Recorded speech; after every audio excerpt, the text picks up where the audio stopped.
Good afternoon. Today is the 3rd of December and it's time to do a 1 month or 1,300 mile ownership report on this 1998 Volvo C70 T5 automatic. So this is the coupe version of the C70. They also made a convertible. The second generation C70 was a coupe and a cabriolet at the same time, and this generation you could choose a coupe or you could choose a cabriolet. Coupes are quite rare, for T5s in particular. They estimate in the Volvo C70 first generation owners group on Facebook that there are only about 29 of these C70 T5 coupes left from the first generation. So this colour is called Cassis Pearl Metallic. It's a very unusual colour these days. You don't see many cars in this sort of shade, but back in the 1990s it was a lot more common to have interesting colours like this. The car is absolutely filthy. I've just done about a 300 mile round trip over the last few days, and yeah, it does need a clean, but this is the way that it is. So I picked this car up on the 2nd of November, so I've actually just gone over 30 days in my ownership of it. I bought it in late October. You can see inside here, I've been able to change here, putting this a unit in here so I can stream Bluetooth to the stereo. It acts as a little radio transmitter. We've got the cables in here as well. Got a new thing in here. Not today. Oops. It's not very easy to stand up. I've got some cup holders in here. Actually, I didn't know about when I first bought the car. Just actually pause now so I can close the door. Right. So we have done 282 miles on that tank of fuel. That's since 2 days ago, so it's quite a way. I've also noticed that when I went to film a manual one of these, the channel viewer, who's also in the C70 first generation owners group, has a manual one, and we've just filmed it. He's left it in sport mode for me. That's why my fuel economy has been affected, viewers. I think we'll put that back and that will be fine. So yes, heating and ventilation is very good in this car. The climate control actually works in here as well, which is good. You can actually have a very specific fan speed adjustment as well, which is good. Glove box doesn't contain any secret information. Documents don't fit. Nice Dolby surround stereo. This I won't play anything because of copyright reasons. I'll just pause a second and then we'll put the key in and we can have a look at the info centre and see what sort of fuel economy we've been getting.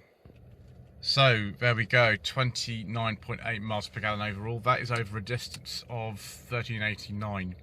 The first sort of 70 or 80 miles weren't actually done by me. That was the car being driven to the auction house from the Kingston upon Thames area where it lived, actually. So it's about 1,300 miles in my ownership. First couple of hundred I think were done by a friend of mine who I lent the car to for the first 5 days or so that I actually owned it. So yes, I've still got 135 miles of range left before it gets empty. You can do somewhere between 400 and 450 miles on a 70 litre tank. My average miles per gallon was nothing. Well, that's my average. Not doing anything at the moment. Miles per average is 36. If I'd left that in economy mode on the way back today, 120 miles or so, I would have probably got a bit better. But never mind. It was nice and fast, wasn't it? That's the main thing about having a T5 Volvo. Right. Let's have a look at the engine, shall we? Because there are one or two things to discuss about that. So we've done quite a few miles in this car. Alex from Alex's Assets has filmed this car. Mr. Richardson from Furious Driving has filmed this car. Mr. Hunter from Jeff Buys Cars has filmed this car. The most likely channel you would have seen this on is Furious Driving. He's got the biggest channel, and that was where the car first appeared. It actually appeared on Furious Driving before the episode No Budget Reviews went live, which actually quite recently. It was only earlier this week at the time of actually recording this video because of other things on the channel. But we have actually got, unfortunately, oil leaks in here. We've got a leak around here, around where the sort of distributor is. We've got a leak at the rear of the rocker cover. Now these have only appeared, I think it was probably around the time Mr. Hunter and I filmed the videos in around Malvern, which would have been last week, you see the car sort of dripping oil. Are we dripping oil? Or can we not see? Is it dripping any oil at the moment? Oh, I can't. Yeah, it's dripping at the back. That's where it's dripping. Yep, thought that. Okay, we'll check the level in a second. This car was topped up entirely last night. It has actually used a fair bit of it. It's probably used a good 1.5 litres since it was serviced, which was around the sort of 12th of November. So that's quite a lot. So we are going to have to do something about that. It's not the power steering fluid as we thought it was at the time of the leak that happened. It actually is. I think variously the dipstick tube needs replacing. Something to, we don't have to do something about here, something about the one at the back. Mr. Coleman's going to have a look at this for me, but for the time being we are going to have to just lay this car up for a little bit and only use it for very short journeys, because we don't really want to use vast quantities of oil. So we'll have a look now after having filled this car up entirely last night and see how much oil is actually used. Right, if the autofocus actually works, yeah, there we go. We've used almost 1 litre of oil since last night and done about maybe 150 miles, so we're going to have to put some in. Fortunately I do have some there, it's the correct spec, so we will top that up right now. Okay, we are all full again. It's used 2 litres of oil since it was serviced, which is quite a lot. It's about 1,000 miles, so yeah, we are going to sort that out. Mr. Coleman, a rubbish mechanic, who serviced this car around 12th of November and did the cam belt. We should put a sticker on there actually to say we've done the cam belt at 111,000 miles, or just short of that, so anybody in the future will know that. He is going to sort these oil leaks out for me. You can buy a new dipstick tube, that's okay, you can get those. Rear of the cam cover is leaking, and also this side down here. I'm going to have to look at that. We thought initially it might actually be the oil cooler, which is quite common on T5 Volvos. That's what Mr. Hunter on his channel showed on his 850 T5 that had that issue. We thought it also could be the seals in the turbo might have failed and dumped it all into the intercooler, which is why it was going that side, but it looks like it's actually coming from the back of the engine.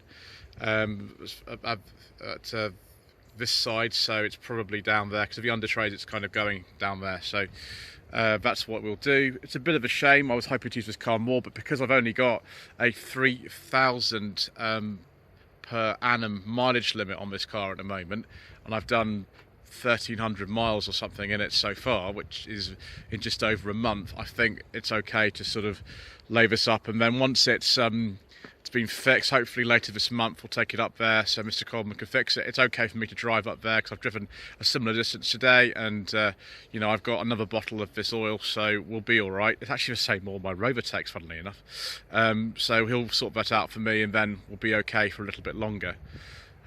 Other issues this car has, just put this away from here.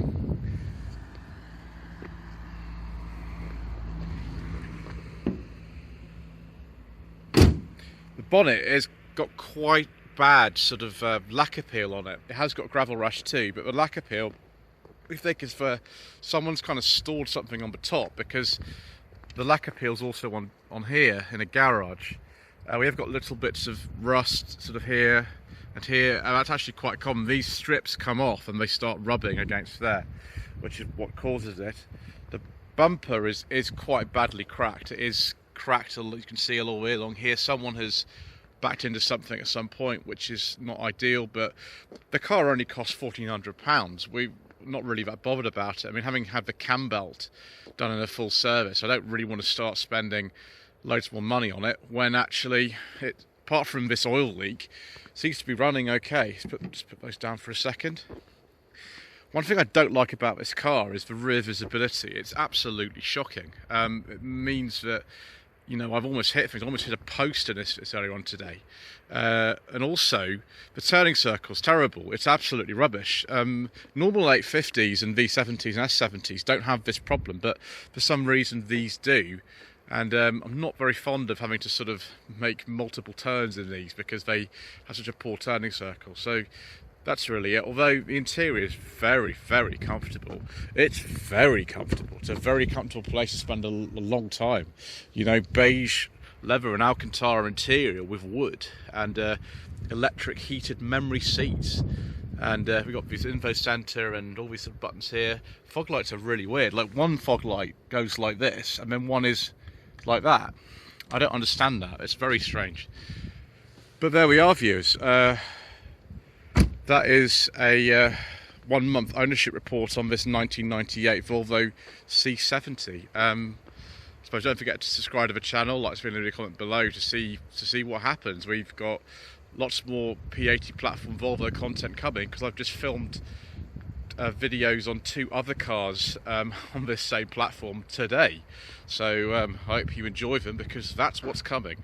Thank you so much indeed once again for watching, and everybody, of course, in the Volvo community who's been helping out so far. I did buy this car, by the way, before Auto Alex bought his, just in case anybody's wondering. Lloyd Vehicle Consulting stickers, t-shirts and mugs are available by clicking the link to the Google form in the video description below.